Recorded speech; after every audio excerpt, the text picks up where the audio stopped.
Hi, I am Clara Mitchell, and this is the night that shattered every illusion I had left about family. The clock on the wall glowed 2:17 a.m. when the first wave of pain ripped through me sharp and unrelenting. My knees buckled, one hand clawing at the edge of the counter, the other clutching my swollen belly. Sweat ran down my spine as a wet warmth spread between my thighs. When I glanced down, my nightgown was already streaked with red. I was in labor, but something was terribly wrong. My phone slipped from my trembling hands, clattering to the floor, its glow flickering out of reach. I staggered toward the living room, praying my mother would finally just once choose me, Mom. I gasped, my voice raw with terror. Please, drive me to the hospital. The baby's coming. She sat curled on the sofa, the pale light of her phone illuminating her face. No flicker of alarm, no maternal instinct in her eyes. She sighed like I'd interrupted her peace and without even looking at me turned to Victor. Victor, make her shut up. My heart dropped at the words. He rose slowly from his recliner, the leather groaning beneath his weight whiskey bottle abandoned on the side table. His boots struck the floor with deliberate heaviness as he approached each step a countdown. Always so dramatic, he sneered the stench of liquor rolling off him, always making a scene. Another contraction slammed into me and I cried out, grabbing the arm of the chair for support. My hands shook as I showed them my palms slick with blood. Please, I whispered. I'm bleeding. My baby. My mother's face hardened, eyes narrowing. Stop embarrassing us, Clara. You'll ruin Madison's good name if the neighbors see this mess. She picked up a dish towel from the coffee table and to my horror bent down not to help me but to wipe a streak of blood that had dripped onto her rug, as if my agony was just a stain on her perfect image. See, she muttered coldly. Nothing we can't clean. Victor closed the distance in 2 strides. Before I could move, his boot smashed into my stomach. A flash of blinding white pain tore through me. My scream split the silence raw and primal. I collapsed onto the hardwood cheek pressed against the cold boards, blood spreading beneath me in a dark halo. My baby twisted violently inside me, one last frantic movement before stillness. No! I choked out, clutching my belly nails, digging into my own skin. Please, no! Victor crouched, his face inches from mine, eyes flat and cruel. This house doesn't need another mouth to feed, he growled. Then he shoved me back down with a calloused hand, pinning me in my own blood. My mother stood above us, arms folded, her silhouette framed in the blue light of her phone. She didn't look at me as her lips curled in disgust. Pathetic, she said, as if it were a final verdict. The metallic scent of blood filled my nose thicker with every breath. My body convulsed weaker with each passing second. I tried to crawl toward the door, fingers clawing at the cracks in the floorboards, but Victor's shadow blocked the path. My vision blurred, edges darkening. Somewhere in the distance, a clock ticked steady and cruel. I whispered with the last of my strength, my baby. The words dissolved into the silence, heavy and hopeless. And in that moment, as the blood kept flowing, I knew 2 truths with a clarity that burned. My child was gone, and if I lived through this night, I would never forgive them. Growing up in that house was like breathing air laced with smoke. Every breath poisoned every corner, heavy with danger. My earliest memories are not of bedtime stories or warm embraces, but of whispered warnings from neighbors and the sound of slammed doors echoing through paper-thin walls. My father had left when I was barely 6, worn down by my mother's icy contempt and Victor's looming presence. From then on, I was the outsider, the scapegoat, the reminder of everything my mother resented.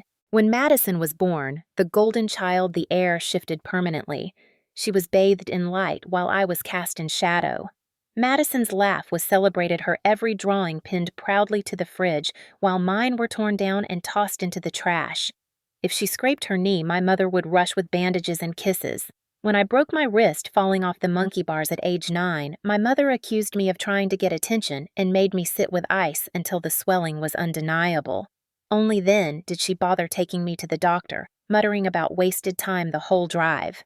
Victor entered the picture when I was 12, and the air grew heavier still. He carried himself with the arrogance of a man who enjoyed control, his presence filling rooms until there was no space left for me. The first time he struck me, I was 13. I had spoken back just once timidly when he mocked my father. His hand cracked across my face so hard I stumbled. My mother stood in the kitchen doorway, arms crossed, lips pressed into a thin line. She didn't protest. She didn't comfort me. Instead, she murmured, "You brought it on yourself." That night, I cried silently into my pillow, a deep, red handprint blooming across my cheek, the first of many bruises to come. School became my only sanctuary, but even there, the seeds of neglect showed. Teachers noticed the worn clothes, the lunches. I often forgot the exhaustion in my eyes. But whenever they called home, my mother painted me as difficult, dramatic, prone to fantasies. The gaslighting began early. If I told a teacher Victor had pushed me, my mother would insist I fell. If I confided in a friend, she'd twist it into a story of me seeking pity. Slowly, the walls closed in convincing everyone I was the problem that my suffering was imagined. Meanwhile, Madison thrived. She was given music lessons, ballet classes, brand new clothes. I watched her twirl in sequined costumes while I wore hand-me-downs that barely fit. The divide grew sharper each year. At family gatherings, relatives praised Madison's beauty, her grades, her charm, while I was relegated to the corner serving dishes and clearing plates. Once, when I earned a scholarship certificate in 8th grade, I rushed home clutching it like treasure.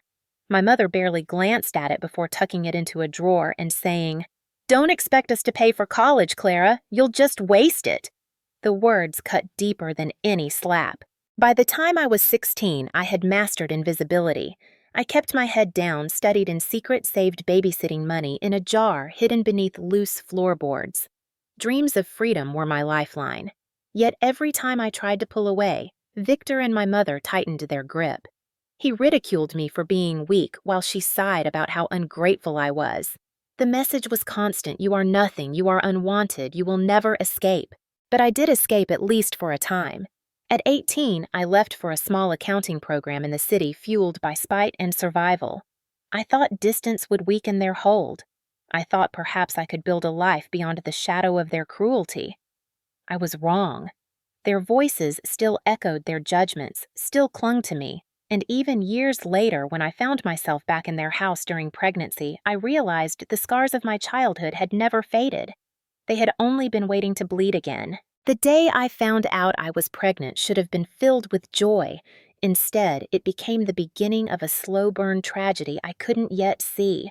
I was 38, working steady hours as an accountant in Columbus, scraping together enough savings to rent a modest one-bedroom apartment. My life wasn't glamorous, but it was mine. The 2 pink lines on that test were supposed to be a new chapter, a promise that I could finally build a family rooted in love, not cruelty. I remember clutching the test in my trembling hands, tears welling as I whispered to the tiny life inside me, "You'll never feel unloved. Not for a single day." I imagined a nursery painted soft yellow late-night lullabies and mornings filled with warm bottles and baby giggles. My chest swelled with a hope I hadn't dared touch in years. But reality crashed in quickly. Rent, food, medical bills, I couldn't do it alone. And though every instinct screamed not to, I made the worst decision of my life. I moved back into my mother and Victor's house, telling myself it would only be temporary. I told myself it was practical: save money, rest during pregnancy, maybe even let them see I was trying to reconnect. Deep down, I hoped my mother would soften at the idea of becoming a grandmother. The first day back, I walked through the front door with my suitcase and a shy smile. Madison's college graduation photo glared from the mantel framed in gold while my pictures were nowhere to be seen. My mother glanced at my belly, then at my suitcase, her expression unreadable. "Don't expect special treatment," she said flatly. "You made your choices." Victor smirked from his recliner, raising a glass of bourbon. "Who's the lucky man?" he asked, mockery dripping from every word. I mumbled that the father wasn't in the picture, and his laugh thundered through the room. "Figures. Who'd stick around for you?" My cheeks burned, but I swallowed my pride. For the sake of the child, I told myself. For the sake of survival.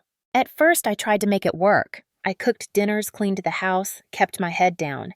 Every doctor's appointment I went to alone, telling myself independence was strength. When the ultrasound revealed the baby's heartbeat, I carried the printout home like a sacred relic. I showed it to my mother, eyes shining, whispering, "This is your grandchild." She didn't smile. She simply folded the paper in half and set it on the counter without a word. The cruelty grew sharper with each passing month. Victor made jokes about the size of my belly, calling me a cow. My mother complained that my mood swings were embarrassing, rolling her eyes whenever I winced through a contraction. Madison, on the rare occasions she visited, would laugh with them as though my pain were entertainment. Then came the day that marked the true turning point, the first time I felt something was deeply wrong with my pregnancy.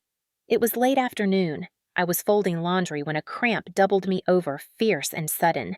I gasped, clutching my stomach. A faint trickle ran down my leg, dark and ominous. Panic surged. I called for my mother, voice trembling. She appeared in the doorway, arms crossed. "It's just stress," she said dismissively. "Stop acting like the world revolves around you." I begged her to drive me to the hospital, tears spilling down my face. She didn't budge. Victor appeared behind her, swirling the ice in his glass. "Don't waste the ER's time," he sneered. "They've got real emergencies." My hands shook as I grabbed my car keys, determined to drive myself. But before I reached the door, Victor snatched the keys and pocketed them with a grin. "Not in my house," he said. My mother turned her back, leaving me doubled over on the floor, pain radiating through me. That evening, the cramping subsided, but the warning was carved into my body and mind. Something was wrong. I sat alone in my room, pressing the ultrasound photo to my chest, whispering to the baby that I'd find a way to protect them. But deep down, I knew the day I returned to this house, the day I trusted them with my vulnerability, I had set the stage for disaster. By the 7th month, every night felt like walking a tightrope over fire. My belly had grown heavy, my ankles swollen, and the baby's kicks were strong enough to jolt me awake. I tried to keep quiet, not to disturb them, not to draw their attention, but pain has its own voice. That night, the night everything broke, began like any other. Victor drunk in his recliner, my mother scrolling her phone, the house humming with silence and unspoken disdain. I had been timing the contractions for hours, scribbling numbers on a scrap of paper. 10 minutes apart, then 7. When the stabbing pressure hit again, I staggered to the kitchen sink. My hand flew to my stomach. Wet warmth trickled down my legs. I looked down. Red streaks. Too much. My breath caught. My heart pounded. I clutched the counter and whispered, "Not now, not here." Then I called out, "Mom, please, I think the baby's coming. I need to go to the hospital." Her footsteps were slow, deliberate. She appeared in the doorway, arms crossed, her eyes cold. "Do you have any idea what time it is?" she snapped. "You always choose the worst moments to make everything about you." I gasped, tears blurring my vision. "I'm bleeding, Mom. Please, please drive me. I can't lose this baby." Her lips curled in a sneer. "You already lost this family the day you were born." She turned her head toward the living room. "Victor, make her shut up before the neighbors hear." The words hollowed me out. For a fleeting second, I believed she'd soften, maybe grab her keys, maybe save me. Instead, she summoned him like an executioner. Victor rose with a grunt, setting aside his glass. His boots thudded across the floor as he closed in. The smell of whiskey and stale smoke clung to him. He looked down at me, clutching my belly, and laughed. Always the drama queen. Always the little martyr. "Please," I begged, voice breaking. "I'm not faking. The baby—" His boot swung forward, slamming into my stomach. A burst of fire ripped through me. My scream echoed through the walls. I collapsed onto the floor, blood pooling beneath me. The baby writhed once inside me, one desperate final kick before falling still. I sobbed, reaching out toward my mother. "Help me. Please, Mom, help." She didn't move. She bent down, picked up a dish towel, and crouched, not to help me, but to blot the blood spreading across her precious rug. "Look at this mess," she muttered. "Do you think anyone will pity you when you destroy everything you touch?" I clawed at the floor, dragging myself an inch toward the door. "Hospital," I whispered. "Please." Victor crouched beside me, his shadow swallowing mine. He pressed his hand into my chest, shoving me back into the pool of blood. "This house doesn't need another mouth to feed," he hissed. His eyes glittered with sadistic glee. The clock on the wall ticked steady and cruel. The metallic scent of blood was overwhelming. My body convulsed with shock, weaker by the second. I tried again to reach my mother. "Please, just call 911, I croaked. Her phone was already in her hand. For one heartbeat, I thought she might dial, but she simply lifted it, scrolling her face glowing blue. "You'll survive," she said flatly. "You always do. Stop ruining Madison's reputation with your dramatics." The betrayal landed harder than the kick. It wasn't just neglect. It was a verdict my life and my baby's were disposable. Pain blurred the edges of my vision. I pressed both hands against my stomach, feeling the warmth seeping through my fingers. "Stay with me," I whispered to the stillness inside me. "Please, just stay." Victor leaned closer, his breath hot and rancid. "If you tell anyone, no one will believe you. You've cried wolf your whole life," he smirked, "and your own mother will swear it was all in your head." That was the final cut. Even as my strength drained, something inside me hardened. If I lived through the night, I would not stay silent. I would not forgive. The blood kept flowing the rug, soaking darker, and the world tilted toward black. I thought of the child I would never cradle, of the nursery I would never paint, and through the agony I etched a vow into my heart they would pay. I closed my eyes, letting the darkness take me, whispering one last promise to my baby. "You will not be forgotten." I don't remember how long the darkness held me. When I finally surfaced, I was sprawled on my bed, the sheets damp and sticky beneath me, my body weak as a hollow shell. My thighs were crusted with blood, my stomach numb, my arms trembling whenever I tried to lift them. The silence in the room was suffocating. No baby's cry, no comforting hand, no warmth. Just absence. I turned my head and saw the trash bag by the door tied tight. The copper scent lingered unmistakable. My stomach lurched as I realized what they had done. They had cleaned the evidence of my child as if it were nothing more than garbage to be hidden away. I clawed at the sheets, pulling myself upright, every muscle screaming. The door creaked open. My mother stood there, arms folded, her face a mask of irritation. "You're awake!" "Good. Stop making a scene. It's over now." Her words cut deeper than the contractions had. "Over?" My voice cracked. "My baby is gone. You let him—" She snapped her fingers, sharply silencing me.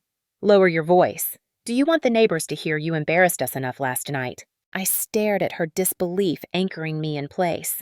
"You watched. You let him kick me. You didn't call for help." Her gaze hardened, the slightest curl of disdain on her lips.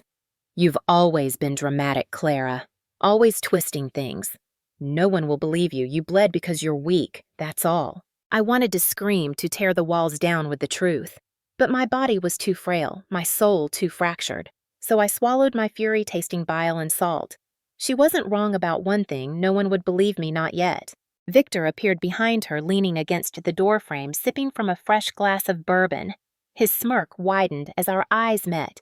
"Tough night, huh? Maybe next time you'll learn to keep quiet." My fists clenched under the blanket nails, digging into my palms until they drew tiny crescents of blood. I said nothing. Rage coiled inside me, silent and sharp. Days blurred together. I barely ate, my body in constant ache. At night, I wept into my pillow, muffling the sound with both hands. My baby's heartbeat haunted me, the memory of that final desperate kick burning through my dreams. I overheard my mother telling Madison on the phone, her voice clipped, controlled. "She lost it because she doesn't take care of herself. Don't you dare repeat this. We don't need gossip. Madison, remember, you're the face of this family now." Those words were my turning point. I realized then that the truth would die in this house unless I preserved it. They would bury my pain beneath lies, just as they had buried my child in silence. So I began my quiet survival. When Victor barked orders, I obeyed with a blank face. When my mother scolded, I nodded meekly. I let them believe they had broken me. Inside, though, I sharpened every detail like a blade. The sound of Victor's boots on the floor. The way my mother wiped the blood, not my tears. The exact words they had thrown at me, evidence carved into memory. Each day, I hid scraps of paper under my mattress, writing down everything while they slept. Times, words, actions, dates. A secret ledger of cruelty. If they would not acknowledge what happened, I would build the case myself, piece by piece. I saved small things too, a blood-stained rag I managed to hide before my mother burned the rest receipts showing Victor's endless whiskey purchases, even an audio recording I made one night on a borrowed device when he bragged about how pathetic Clara crawled like a dog. I became invisible by design. My silence was my camouflage, but underneath I was coiling tighter, waiting for the moment to strike. In the stillness of my room, I pressed the ultrasound photo to my chest. "I lost you," I whispered, "but I won't let them erase you." My voice trembled, but a new fire burned inside me. They thought they had ended me. In truth, they had awakened something unbreakable. I would survive silently for now, and when the time came, I would make them answer for every drop of blood they had spilled. Survival kept me alive. Anger gave me purpose. But I knew rage alone wouldn't bring justice. I needed proof allies, people who could not be swayed by my mother's lies or Victor's intimidation. So I started carefully testing the waters, speaking in fragments, planting seeds. The first person I reached for was Mrs. Reynolds, the elderly neighbor who lived 2 doors down. She had known me since childhood, often sneaking me cookies when my mother wasn't looking. One afternoon when Victor was out and my mother napping, I shuffled to her porch under the pretense of borrowing sugar. She took one look at me, pale, frail, my wrists trembling under the weight of the grocery bag, and frowned. "Child, you look like death," she whispered, ushering me inside. Tears brimmed, but I bit them back. I set the bag down and pulled a folded scrap of paper from my pocket. On it, in shaky handwriting, I had written, "He kicked me while I was in labor." The baby didn't survive. Mom did nothing. I slid it across her table. Her eyes widened, scanning the words, then lifting to meet mine. "Oh, Clara." She breathed, her hands covering her mouth. "I need someone to believe me," I whispered. "Not now, but when the time comes. Will you?" She nodded, her face, stern tears shining. "I'll do more than believe. I'll stand by you." That was the first brick laid. The second came through chance. At the local pharmacy, I bumped into Detective Harris, a man I remembered faintly from high school days. He had been a year ahead of me now, working in the small city precinct. He noticed me clutching prenatal vitamins I no longer needed, the shadow in my eyes. "You okay, Clara?" he asked gently. For a moment, I considered lying, but then I simply said, "Not yet, but I will be." And I pressed a business card into his hand. I'd scribbled my number on, whispering, "Someday I might need to call you. Please don't forget." He looked puzzled but nodded. Back at the house, I grew bolder with my hidden ledger. I documented every insult, every shove, every drunken tirade. I kept timestamps, descriptions, even floor plans of where we stood.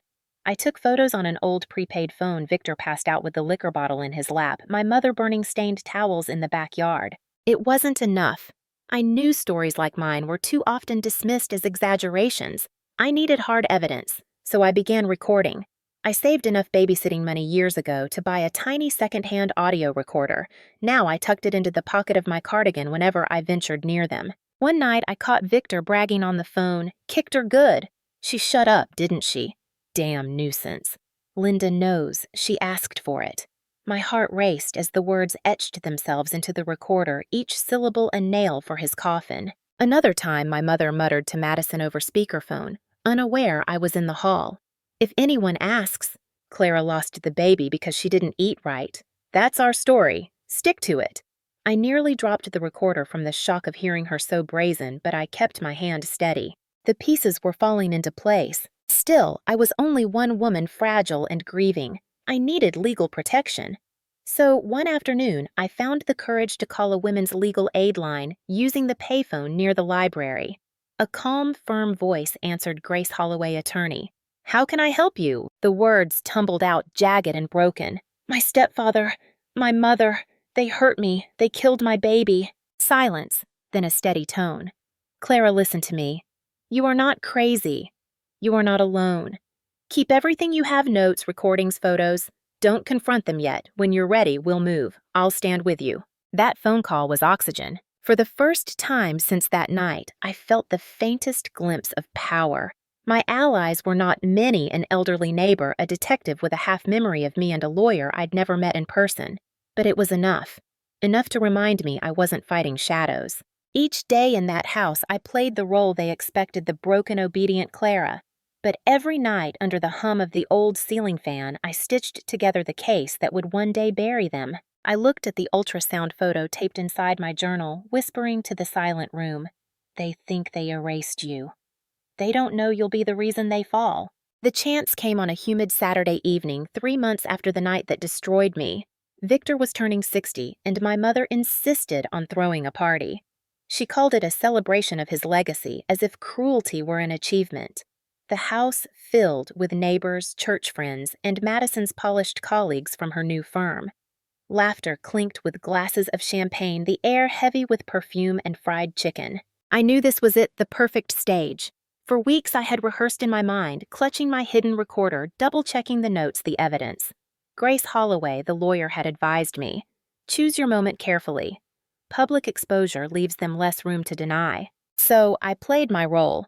I carried trays of hors d'oeuvres, head bowed, smile brittle. My mother barked instructions across the room. "Clara, wipe that spill. Clara, don't slouch." Victor held court in his armchair, retelling hunting stories, his voice booming.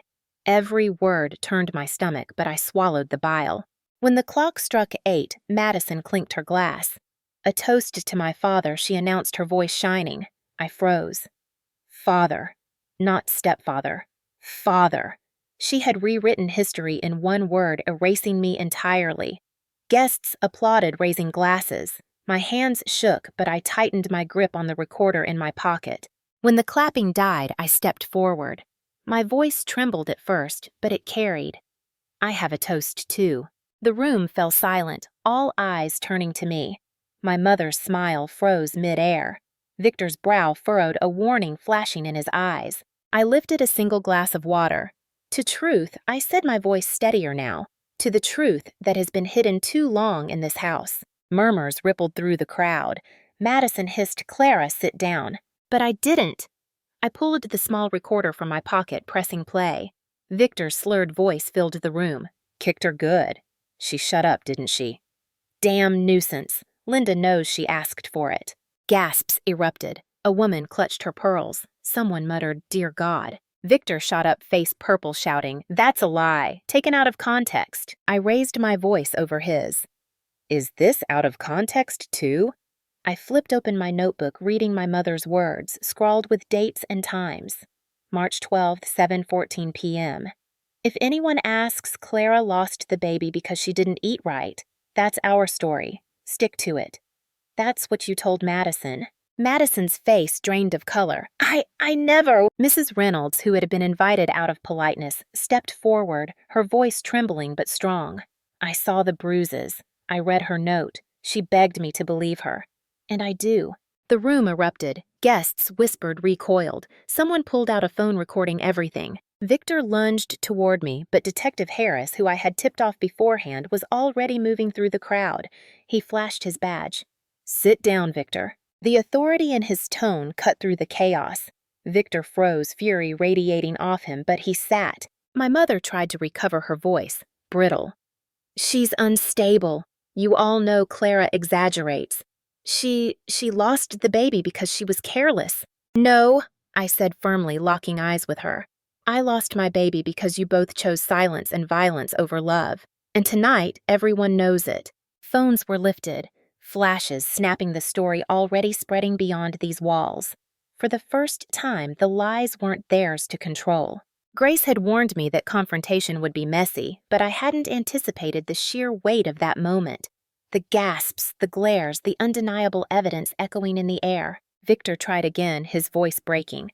"She's framing us." Detective Harris stepped closer, lowering his voice but ensuring everyone heard. "We'll let the evidence decide, and from what I've seen, she has plenty." The crowd's energy shifted. Friends my mother had courted for years turned away from her, disgust etched on their faces. Madison fled to the bathroom, her heels clattering. My mother stood frozen glass, slipping from her hand and shattering on the floor. I felt the tremor in my knees, but I stayed tall. For the first time, I wasn't invisible. I wasn't the scapegoat. I was the truth teller. When the last recording clicked off and silence filled the room, I whispered almost to myself, but loud enough for them all to hear. "This house is no longer my prison. It's your crime scene." The crowd erupted again, but this time it wasn't against me. It was against them. That night, I walked out of the house not as their victim, but as the woman who had ripped the mask away. And I knew this was only the beginning. The real reckoning would come in court. The morning after the confrontation, the phone wouldn't stop ringing. Journalists, neighbors, even distant relatives, everyone wanted a piece of the story. But inside the house, the silence was suffocating. My mother hadn't spoken a word since the party. Victor stomped around like a caged animal, slamming doors, muttering curses under his breath. I knew the storm wasn't over. By noon, Madison showed up, eyes red from crying fury etched on her face. She cornered me in the kitchen, hissing through clenched teeth. "Do you realize what you've done?" My firm already called. They don't want to be associated with this circus. You've ruined me, Clara. I tightened my grip on the counter. I didn't ruin you, Madison. I revealed the truth. If you're ashamed, maybe you should ask yourself why. Her hand twitched like she wanted to slap me, but she stopped trembling instead. You'll regret this. We'll make sure of it. Then she stormed out, heels pounding against the tile. That night I found my journal shredded on my bed, the hidden ledger I had been keeping for months gone. Panic clawed at my chest until I remembered I had already made copies tucked safely away with Mrs. Reynolds. The originals were ashes now, but the truth was still intact. Victor grew more dangerous in his desperation. One evening, I caught him standing in the doorway to my room, a knife dangling from his hand as he peeled an apple. He smiled coldly. "You know accidents happen all the time. Stairs are steep. Cars lose control. People forget to lock their doors." Fear surged through me, but I forced my voice to stay calm. "Then you'd better hope you're not the first suspect, Victor. Half the town heard your confession last week." His smirk faltered, and he slammed the knife into the apple core before storming off. My hands shook long after he left, but I refused to let him see me break. Meanwhile, my mother tried to salvage her image. She invited a pastor to the house, hoping a public show of piety might drown out the whispers, but even in prayer, she couldn't resist venom. "Forgive Clara Lord," she said loudly, as if staging a play. "She's led astray by bitterness and sin." I stood up mid-sentence. Don't ask God to forgive me for speaking the truth. Ask Him to forgive you for burying it. The pastor shifted uncomfortably, mumbling a quick blessing before leaving. Even he didn't want to linger in that house. The backlash spread beyond the walls. Anonymous notes appeared in my mailbox. Liar. Attention seeker. You deserved it. Some were scribbled in childish handwriting, others carefully typed. One evening, a rock shattered my bedroom window. On it scrawled in black marker, "Stay silent," or "Next time, it's you." Grace, my lawyer, insisted we move quickly. They're trying to scare you into dropping it. That's a sign you're winning. We need to file for protective orders immediately. Detective Harris visited, often checking locks, walking the perimeter, advising me to carry pepper spray. His presence was steady, a reminder that I wasn't alone. Still, the nights were long. I'd wake to every creak, clutching the recorder like a weapon, my heart hammering. Then came the smear campaign. My mother told anyone who would listen that I was mentally unstable, that grief had warped me. She dredged up my teenage diary entries, twisting them into proof of hysteria. Victor spread rumors at the bar that I had staged the blood, that I had miscarried long before his supposed kick. But for every lie, I had evidence. Photos, recordings, witnesses. And with Grace's guidance, I began compiling it into a case file thick as a brick. One evening, sitting at Mrs. Reynolds' kitchen table, we laid it all out: audio transcripts, medical reports, sworn statements. She reached over, squeezing my hand. "They've lived their lives thinking no one would hold them accountable. You're about to change that." Her words steadied me. For the first time, I realized this wasn't just about me. It was about every woman silenced by fear, every child gaslit into believing abuse was their fault. The backlash was brutal. The threats were real. But with each attack, my resolve sharpened. They wanted me silent. Instead, I grew louder. By the time the court summons arrived, crisp and official in its envelope, I no longer trembled. I opened it, breathed deep, and whispered to the empty room, "It's time." The war had moved beyond whispers and broken windows. The battlefield now was the courtroom, and there I would not be alone. The courthouse smelled faintly of polished wood and old paper, the kind of scent that seemed to whisper of 100 stories of justice and betrayal etched into its walls. As I walked through the heavy doors, my stomach twisted, but my steps were steady. This was the moment everything had been building toward, the day the lies would finally face the light. Grace Holloway met me in the corridor, her navy suit sharp, her expression calm but resolute. "Remember, Clara?" she said softly. "You don't have to win their love. You just have to show the truth, and you have it." I nodded, clutching the thick case file we had built together, months of notes, photos, recordings, and witness statements. Each page carried the weight of my baby's heartbeat, silenced but not forgotten. Inside the courtroom buzzed with hushed voices. On the left sat Victor, bloated from drink, his jaw clenched, his tie crooked as though strangling him. Beside him, Linda sat stiff in a pearl necklace, her eyes darting around the room, searching for sympathy she would not find. Madison was behind them, wringing her hands, her polished exterior cracked. The judge entered, and the room stilled. The bailiff called order, and suddenly it was real. The prosecution began by painting a picture of the night in question, my labor pains, my plea for help, the violent kick that stole my child. They introduced the medical reports, first hemorrhaging consistent with trauma bruising patterns that matched blunt force, the timeline aligning with my testimony. The jury leaned in, eyes darkening. Then came the audio. Grace stood tall, pressing play on the recorder. Victor's voice filled the chamber, dripping with arrogance, kicked her good. "She shut up, didn't she? Damn nuisance. Linda knows she asked for it." The sound echoed like a gunshot. Jurors flinched. Someone in the gallery gasped audibly. Victor shifted in his seat, rage twisting his face, but the words hung there undeniable. Next came the transcript of Linda's call with Madison. "If anyone asks, Clara lost the baby because she didn't eat right. That's our story. Stick to it." I watched as Madison's face drained of color. She shook her head, whispering, "I didn't want this, but the damage was done." Grace didn't stop there. She called Mrs. Reynolds to the stand. The elderly woman clutched her purse, voice trembling but firm. She recounted my desperate note, her memory of bruises, the nights she heard muffled cries through the walls. She begged me to believe her. Mrs. Reynolds said, eyes shining. And I do. Detective Harris followed, testifying about his role in securing and verifying the evidence about the anonymous threats that escalated after the confrontation. His badge gleamed as he confirmed the danger she faced was real. "The evidence is solid." The defense scrambled. They tried to paint me as unstable, clinging to grief, inventing villains to mask my own guilt.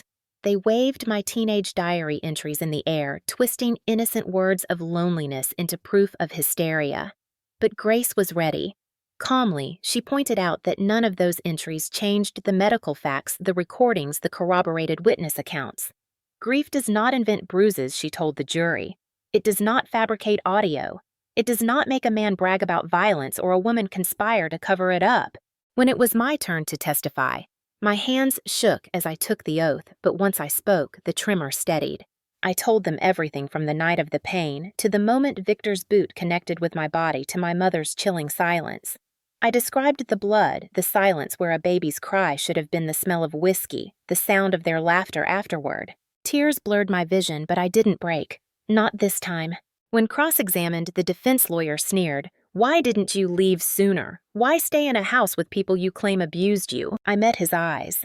"Because I believed foolishly that blood meant family. But I've learned family are the people who stand beside you when you're broken, not the ones who break you." A murmur rippled through the courtroom. Closing arguments sealed it. Grace's voice rose like a tide. "This is not just about Clara. This is about power, abused, trust, betrayed, life destroyed. If we excuse this, we excuse every victim silenced by fear. Do not let silence win." The jury deliberated for hours, though it felt like years. I sat outside the chamber, Mrs. Reynolds clutching my hand, Detective Harris pacing Grace, steady as stone. When the doors finally opened, the foreman rose. His voice was clear. "We, the jury, find the defendants guilty on all counts." Time slowed, my lungs filled with air I hadn't realized I'd been holding for months. Victor's roar split the air, but the bailiffs held him back, his wrists cuffed as he shouted threats. Linda collapsed into her chair, her pearl necklace snapping beads scattering across the floor like spilled lies. Madison sobbed quietly in the back, unable to look at me. The judge's gavel struck. Sentences delivered: Victor 15 years for assault and manslaughter. Linda 7 years for obstruction and accessory. It was done. As they were led away, Victor's eyes burned with hatred. Linda's lips trembled as if she wanted to speak to explain, but no words came, and for once I didn't care. I rose spine straight, the courtroom buzzing around me. My baby was gone, but justice had a voice, and it was mine. The courthouse steps were crowded when I emerged. Cameras flashed microphones, thrust forward reporters shouting questions. For a moment, the noise was overwhelming, but then I realized I wasn't hiding anymore. I held my head high, the sunlight warm on my face, and let Grace guide me through the chaos.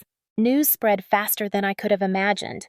Local headlines screamed stepfather convicted in assault leading to miscarriage, mother sentenced as accessory. Talk shows debated the case, neighbors whispered on their porches, and the community that once dismissed me now buzzed with outrage, not at me, but at them. For years, I had been the scapegoat, the dramatic one. Now the truth was undeniable. Mrs. Reynolds became my shield in the neighborhood. At the grocery store, when someone muttered under their breath, she shot back, "You weren't there." She was. Show some respect. Some bowed their heads, others averted their eyes. It didn't matter. Their opinions no longer defined me. Still, the backlash wasn't gone. Anonymous letters arrived at my door, some blaming me for tearing the family apart. If you'd kept quiet, none of this would have happened, one scrawled note read. I burned it in the sink, watching the paper curl into ash. Keeping quiet was what nearly killed me. Silence was no longer an option. What surprised me most was the support. Women I barely knew stopped me in town, gripping my hands, whispering, "Thank you for speaking." I went through something 2 years ago, but no one believed me. Their eyes carried decades of secrets, and I realized my story wasn't just mine, it was theirs too. Detective Harris checked in regularly. "They'll appeal," he warned one evening, his voice low as we walked the perimeter of my yard. "But appeals don't erase evidence. You did the hard part. You stood up." I nodded, grateful for his steady presence, for the way he treated me not as a victim, but as someone who had fought and won. Madison, however, refused to face me. She moved out of state shortly after the verdict, her reputation in tatters. Friends told me she blamed me for everything, her lost job, her broken image. But I couldn't carry her bitterness anymore. She had chosen her side long before the courtroom. The church where my mother once held influence turned cold. Congregants whispered apologies when they saw me ashamed of how quickly they had believed her pious act. The pastor who once bowed to her control came to my door. "Clara," he said quietly, "I was wrong. I should have seen. I should have spoken." His remorse was genuine, but I didn't offer him comfort. "Then, don't make the same mistake again," I told him. "Believe the next person who asks for help." Despite the vindication, nights were still hard. I woke in sweats, hearing phantom cries, feeling the echo of a kick inside me. The grief was raw, the absence a wound that would never fully close. Some days, I sat with the ultrasound photo pressed to my chest, whispering apologies to the child I never got to hold. But slowly light crept in. Grace encouraged me to channel my pain into purpose. "You can build something out of this," she said. And so, I began sketching the framework of a foundation, one dedicated to helping women escape homes where silence kills. I would call it the Grace Project after the child I lost. When the local paper interviewed me weeks later, I didn't speak of Victor's cruelty or Linda's betrayal. I spoke of survival, of the need for community, of the power of a single voice refusing to stay silent. "I don't want revenge to be my legacy," I told them. "I want hope to be." And people listened. Donations trickled in. Volunteers offered time, survivors reached out. The same town that once turned its back on me was now helping me build something that might save others. One evening, sitting on my porch with Mrs. Reynolds, I watched the sunset bleed across the sky, deep red, fading into soft gold. "Do you feel free now?" she asked. I thought about it, about the scars still tender, the nights still haunted, but also about the verdict, the voices rising to join mine, the possibility of a future not defined by fear. "Not completely," I admitted, "but freer than I've ever been." She smiled, patting my hand. "That's enough to start." And she was right. It was enough. The weeks after the verdict stretched out like a field after a storm, silent, scarred, but with fragile shoots of green pushing through the soil. I wasn't whole. I doubted I ever would be. But I was alive, and for the first time in years, I felt like my life belonged to me. Therapy became my lifeline. Twice a week, I sat across from Dr. Lillian Foster, a woman with kind eyes and a voice that never rose above calm. At first, I barely spoke. Words felt jagged in my mouth, and silence seemed safer.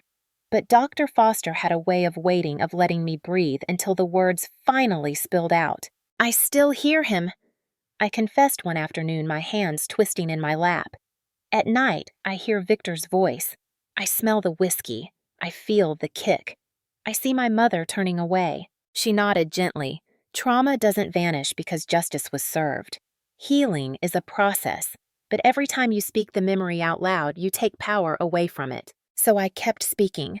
I told her about the guilt that gnawed at me, the irrational whispers that maybe I could have protected the baby if I'd screamed louder, run faster, fought harder. Dr. Foster met those whispers with steady truth. "You didn't fail." They did. Slowly, I began to believe her. My days took on new rhythm. Mornings, I walked the quiet streets, letting the air fill my lungs, the sun kiss my face. Afternoons, I poured myself into planning the foundation. Evenings, I wrote letters to Grace, the child who never drew breath letters. I sealed in a box under my bed. Words of love, of grief, of promises. I knew I couldn't raise Grace, but I could make sure her name meant something. And so, the Grace Project began to take form. I started small. Mrs. Reynolds hosted a gathering in her living room, folding chairs crammed with neighbors, friends, even strangers who had heard about the trial. I stood before them, my voice shaking but clear. "I lost my child because silence was chosen over love," I said. "I can't change that, but I can fight to make sure no one else suffers alone the way I did." The response floored me. People pressed checks into my hand, some just $5, others far more. Survivors shared their own stories, tears streaking their cheeks as they finally spoke aloud what had been buried for years. That night, I realized the Grace Project wasn't just mine, it was theirs too. With Grace Holloway's legal expertise and Detective Harris's quiet support, we filed the paperwork to establish it formally. Volunteers signed up, therapists offered hours, and slowly, what started as a dream in my broken heart became something tangible. Healing wasn't linear. Some nights I woke gasping, clutching my stomach, the phantom ache of loss tearing through me. Other days I laughed, truly laughed for the first time in years at a silly joke from Mrs. Reynolds at a stray dog chasing its tail on the sidewalk. I let myself feel both, knowing neither erased the other. The town's perception shifted too. At the market, people who once avoided me now nodded, some even stopping to say, "We're proud of you." I didn't need their approval, but it was balm all the same. Madison's absence lingered like a ghost. Part of me wished she'd reach out, if only to acknowledge what happened. But silence from her was better than the venom she once spewed. My mother and Victor were gone from my daily life, and with them the constant weight of dread. One day, after a therapy session, Dr. Foster asked me, "What does freedom look like to you now?" I thought carefully before answering. "It looks like choice. Choice to speak, to heal, to help others. Choice to live without asking permission." She smiled. "Then you're already free?" And maybe she was right. The Grace Project opened its doors in a small rented office downtown. The sign on the window was simple, the paint fresh, the Grace Project for survivors, for voices, for hope. On the first day, 3 women walked in. By the end of the week, there were 10. I looked at their faces, worn, bruised, frightened, but I also saw sparks of resilience. The same spark I had once thought was gone, and I knew this was the beginning of something larger than me. Healing wasn't about erasing the past. It was about building a future where pain could be transformed into purpose. My scars would always be there, but so would my strength. For the first time since that night, I let myself imagine tomorrow, and it didn't scare me. 1 year later, the courthouse felt like a different world. The trials, the endless hearings, the whispered threats, all of it had passed into memory. Victor and Linda were serving their sentences locked away behind bars, where their cruelty could no longer touch me. Madison had cut off all contact, retreating to another state. And me, I was still standing. Scarred, yes, but standing. The Grace Project had grown beyond what I first imagined. The tiny downtown office expanded into 2 full floors of a community center. A bright mural covered the outer wall, painted hands of all colors reaching upward, a baby's footprint at the center. Survivors walked through our doors daily, some trembling, some defiant, all carrying stories that deserved to be heard. We offered counseling, legal aid, housing referrals, even self-defense classes. I became the voice I once needed but never had. Every time I stood at the podium in front of new volunteers or donors, I remembered the girl curled up on a blood-soaked bed, silenced by fear. And I spoke to her, promising she would never be forgotten. My own healing was slow but steady. Therapy helped me unlearn the lies etched into my bones. That I was weak. That my pain was exaggeration. That silence was survival. None of it was true. I began to reclaim simple joys, baking again, planting flowers in the yard, laughing with Mrs. Reynolds on her porch. I even adopted a rescue dog, a scrappy little terrier I named Hope. She barked fiercely at strangers but curled up gently against me at night, a small, steady heartbeat reminding me I wasn't alone. The nightmares came less often. Some nights I still woke in a cold sweat hearing Victor's voice, feeling the phantom ache of that violent kick. But instead of spiraling into terror, I reached for the box of letters under my bed, the ones I'd written to Grace. Reading them out loud, I felt closer to her. She wasn't gone. She lived through me, through the work we were building, through every survivor who found safety in our center. One spring morning, I visited the cemetery where I had buried a small urn, not of ashes, but of mementos, a tiny blanket I had bought, the ultrasound photo, a lock of my own hair I'd cut in grief. I sat on the grass, letting the sun warm my shoulders, and whispered, "You were here, Grace. You mattered, and you're changing the world." As I spoke, a breeze stirred, carrying the scent of blooming lilacs. For the first time, I felt not just sorrow, but peace. The town that once dismissed me now invited me to speak at schools, churches, even council meetings. People introduced me as the woman who stood up, not the girl who caused trouble. The shift was humbling, but I reminded myself daily this wasn't about recognition. It was about responsibility. And I held on to one truth above all others: silence had nearly killed me. Breaking it had saved me. That became the moral I carried into every speech, every meeting, every conversation with survivors who thought they couldn't endure another day. Silence protects the abuser. Never the abused, I told them. Your voice is your weapon. Your story is your shield. Looking back, I understood something important. Justice in court was necessary. It gave me closure, accountability, a verdict carved in law. But justice alone wasn't enough. Healing was the true victory. Rebuilding my life, reclaiming my voice, transforming my pain into hope for others, that was where dignity returned. I no longer measured myself by the family who betrayed me. Blood did not define family. Actions did. Family was Mrs. Reynolds slipping cookies through the fence when I was a hungry child. It was Detective Harris walking my yard at night to make sure I was safe. It was Grace Holloway sitting through hours of testimony to ensure the truth wasn't twisted. And it was every survivor who walked into the Grace Project brave enough to say me too.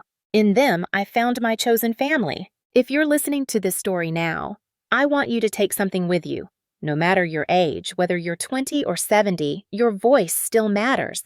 If someone has silenced you, lied about you, hurt, you speak. Seek allies. Keep records. Refuse to let their version of the story be the only one. It won't be easy. You'll be doubted, blamed, threatened. But the truth is stronger, and once spoken, it can't be buried again. I lost my child that night. Nothing will ever erase that pain. But from that loss, something grew: courage, purpose, a community. I like to think Grace would be proud that her short existence changed so many lives, that her name has become a banner of hope, not despair. As I sit here now, Hope, the terrier, curled at my feet, letters piled on my desk from women across the country, I feel something I never thought I'd feel again: joy. Quiet, steady, earned joy. And if you've listened all the way to the end of my story, I have one request. Wherever you are, in your kitchen, your living room, your car, take a deep breath. Think of the voices in your life, the people you've silenced, or the people who've silenced you. Then promise yourself you won't let silence win again. Because dignity isn't given, it's reclaimed. Justice isn't handed down, it's fought for. And healing isn't impossible, it's waiting if you choose it. So to everyone watching, if you believe in voices rising, if you believe in justice, if you believe in hope, please like this video, share it with someone who needs it, and subscribe to our channel. Tell me in the comments where you're watching from. especially if you're part of the 50-plus community I hold so close to my heart. Your presence matters. Your voice matters. And together we can make sure silence never wins again.